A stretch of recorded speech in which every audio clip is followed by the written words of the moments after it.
dry eyes, because usually that's a very common thing that people have dry eyes. Tears and liquids in your body usually are a metaphor for emotions. So when your eyes are dry, usually what it means is that, well, besides that you could be blinking and yawning and doing palming and sunning to encourage producing more tears, but the emotional aspect behind the dry eyes is that probably at some point in time you lived a situation in which you wanted to cry. For example, your father dies, but your mother is still there, and you feel that you need to be strong for your mother so that she doesn't like decompose. And so you oblige yourself to be strong and not show your emotions to support your mother, so you don't cry. So you haven't allowed yourself to cry something that was extremely important to cry. And so you've held this emotion within, and the eyes are expressing that you need to cry something, that you need to release that sadness, yeah? And when the eyes are crying all the time, it's also related. You've had also a very big sorrow and you haven't finished processing it. So the moment that you finish processing this sorrow and this grief, well, the eyes will stop crying all the time. Floaters are a natural process of cell regeneration of the vitreous humor. So to a certain extent, it's normal that we all have floaters at any time in our life. Now, if the floaters become uncomfortable, that's not normal anymore. Floaters are sometimes called also flying flies, at least in other languages, in French, in Spanish. And so the question would be, you know, as if there were insects around. So what are those insects in your life that are bothering you? Usually people get floaters when they find themselves in uncomfortable situations that they're uncomfortable, they're kind of angry with certain people. So, yeah, and they are stressed. So then if you find what are those insects, those bugs that are bugging you, and that you can release the tension with them or like put distance with the situation, then the floaters would tend to disappear. Also, if you relax more, and again, palming, sunning, even looking at the floaters as if they were snow dropping, that will help with floaters. With macular degeneration, so if we take the little example, the macula is the central part of your vision field where there's more cones so that you can perceive colors and more nuanced details. The central vision is the main vision that we pay attention at. So when people lose their central vision with, for example, macular degeneration or any other kind of macular problem, macular holes, etc., then we have lost the center of our life or the center of our focus. Like people have lost, what's their main aim? What's their purpose? What's their vision for life, for their own life? And when they get that back, then macular degeneration is much easier to heal. On a physical level, sunlight is very good for for the macula, but the sunset light. And you can also play with, like you make little holes that are the size of whatever macular problem you have. And at night, at home, with all your lights shut, you can turn on and off lights, or you can put Christmas tree lights so that they stimulate the macula, and then it comes alive more and more, and it regenerates more and more. The pterygium, that's when I mentioned that there's an anger that is a long-term structural kind of anger. For example, like pterygium is very common in Mexico, where I am at the moment. And it could be related to social injustice or violence towards women or things like that. So those are things that are really painful to see in society, and things like that could be the cause behind the pterygium. And pingecula is just fat that has created a little ball in the surface of your eye.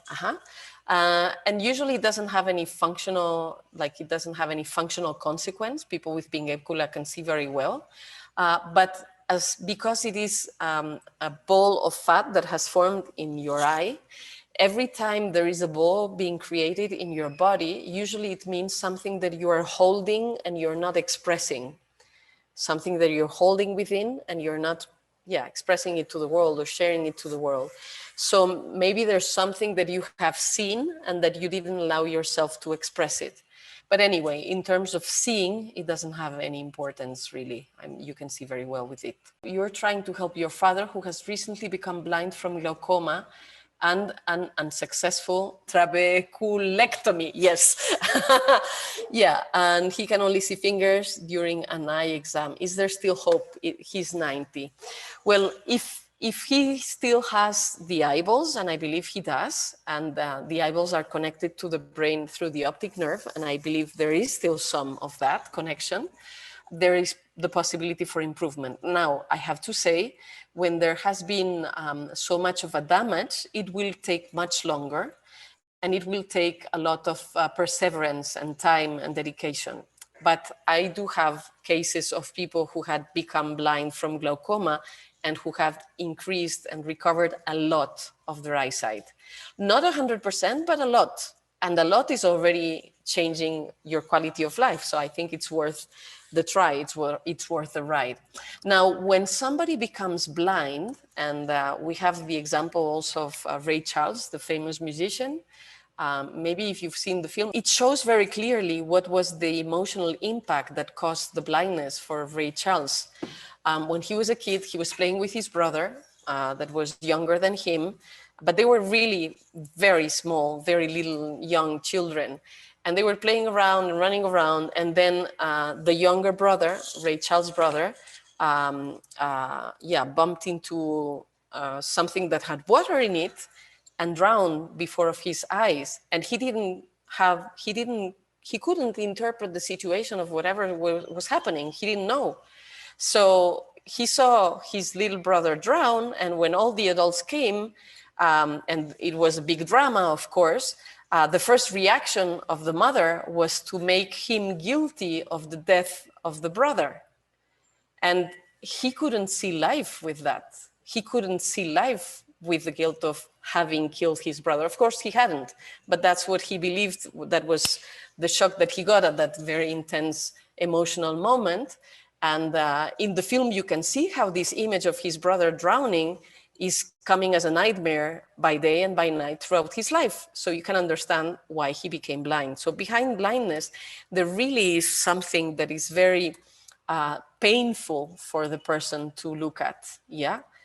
So it would be important, Alison, also, if your father is within the 80% of cases when it has an emotional cause, it would be very interesting to talk with him and listen to him and find out what is making, life not interesting, and why is there something so painful that he'd rather not see it and then not see at all. What's the emotion behind the color blindness, asks Rosalind. The meaning depends on what are the colors that are mixed up. For example, the most common color blindness is mixing up red and green. And the people who have studied the psychological meaning of colors and the emotional effects of light and colors, they have established correspondences of certain colors and certain aspects of life or certain emotions. And red is related with danger or trust and security. And green is related with love and relationship. So when people confuse, they mix up red and green, what happens is that they have a confusion between love and security. And so when they understand that they're two different things and they understand how to distinguish love and security, they can come together, of course, love and security, but they can also happen separately. When they understand the distinction, then they can see the difference between these colors. Double vision. Okay, there's plenty of exercises to create coordination between the eyes. If that was the problem of double vision. Sometimes double vision can be caused by astigmatism, and there's also exercises for that. Sometimes it could be caused by cataracts, and there's also exercises for that. But in terms of the emotional explanation behind double vision, which is also very useful, you see two options and you don't know which one to decide. Like between the two alternatives, you're not clear which one to take. And if you are seeing two options and hesitating, usually it's because you haven't looked into your heart, because your heart has only one answer. You're looking at the options probably with your mind, and your mind has many voices. We have 3 layers in our brains: the reptilian, the limbic, and the neocortex, and they're interested about different things. So they have 3 different voices, and we have 2 hemispheres, and they have a way of thinking that's very different. One is analytic, the other is synthetic. One is rational, the other is intuitive. So in your mind, you have at least 6 voices, if not more. Yeah, but your heart only has 1 voice.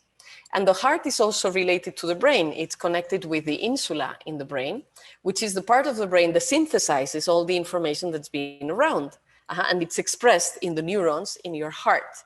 So when your heart expands with one option or one idea, well, that's your path. And if your heart contracts, then that's not the way to go.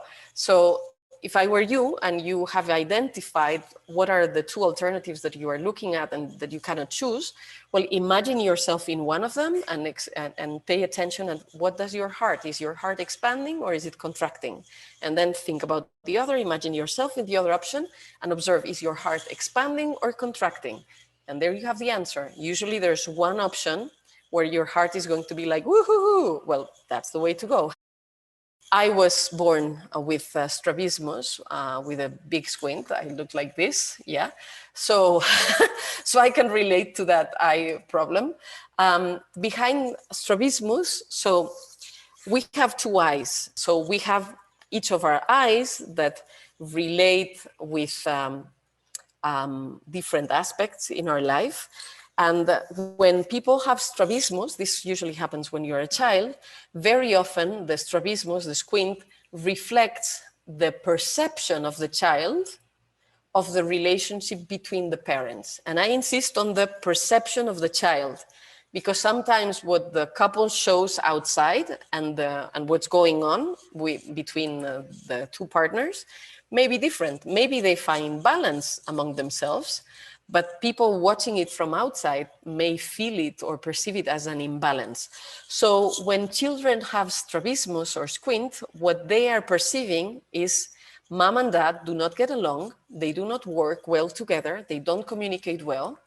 And if the strabismus is convergent, when both eyes are looking like this, then the kid is feeling guilty for the tension between the parents, the perceived tension between the parents. And when the strabismus is diverging, so each eye is looking a different direction, the perception of the kid is, if I connect with mom, I cannot connect with dad, or if I connect with dad, I cannot connect with mom. I have to choose between the 2 of them because they're so different that I couldn't identify with both at the same time. Yeah, so for strabismus to be corrected, this perception has to change for the child, like to understand that there's harmony between mom and dad, to see them communicating and collaborating, to see them as 2 wings in a bird or 2 legs in a body. Yeah, and with the diverging strabismus, it's also to notice that if the parents are together and they were brought together to have this child, they had enough in common and they had love for this new life to happen, yeah? And when this tension is released, the strabismus can correct. And well, when I understood how my mother's pregnancy had been, I could understand why I was born with myopia and strabismus and amblyopia and yeah, and all of those things, because well, she had a hard time. It didn't have anything to do with me specifically, but she was under a lot of pressure. So that pressure that she felt showed on my symptoms when I was born. And of course, all of them were corrected. So they can be corrected for you.